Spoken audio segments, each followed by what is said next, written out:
Use a sharp knife for clean cuts.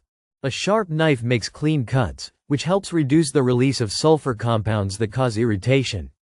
Dull knives crush the onion cells, releasing more of these compounds into the air. A clean cut minimizes this, allowing for a more comfortable cutting experience. Chill the onion before cutting. Cooling the onion in the refrigerator for about 30 minutes before cutting can help reduce the amount of sulfur compounds released when you cut it.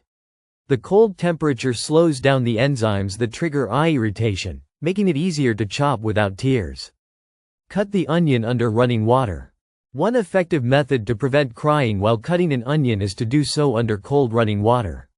The water helps wash away the sulfur compounds as you cut, reducing their presence in the air and minimizing irritation to your eyes. Use a fan or ventilation. Using a fan or cutting the onion near a kitchen vent can help blow the sulfur compounds away from your face. By directing the fumes away from your eyes, you can avoid the burning sensation that often leads to tears. Cut the root end last. The root of the onion contains the highest concentration of sulfur compounds. By cutting the root end last, you limit the amount of irritants released while you're doing the bulk of the cutting. Save the root for the final step to minimize exposure.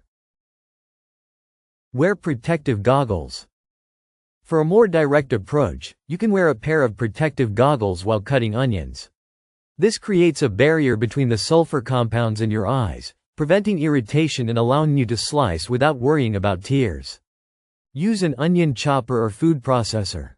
An onion chopper or food processor can be a lifesaver for those sensitive to onion fumes. These tools quickly chop onions with minimal exposure to their sulfur compounds, reducing the likelihood of crying during the process. Cut the onion in a well-ventilated area. Cutting onions in a well-ventilated area, such as near an open window, can help reduce irritation. A draft or airflow helps disperse the sulfur compounds before they reach your eyes, making the process more comfortable. Try the soak method. Soaking your onion in water for a few minutes before cutting it can help. The water prevents some of the sulfur compounds from escaping into the air, making it less likely for your eyes to water as you chop. Use a sweet onion for less irritation. Sweet onions, such as Vidalia or Walla Walla, contain fewer sulfur compounds compared to regular onions. Using a sweeter variety can reduce the intensity of the irritation, making the cutting process less tear-inducing.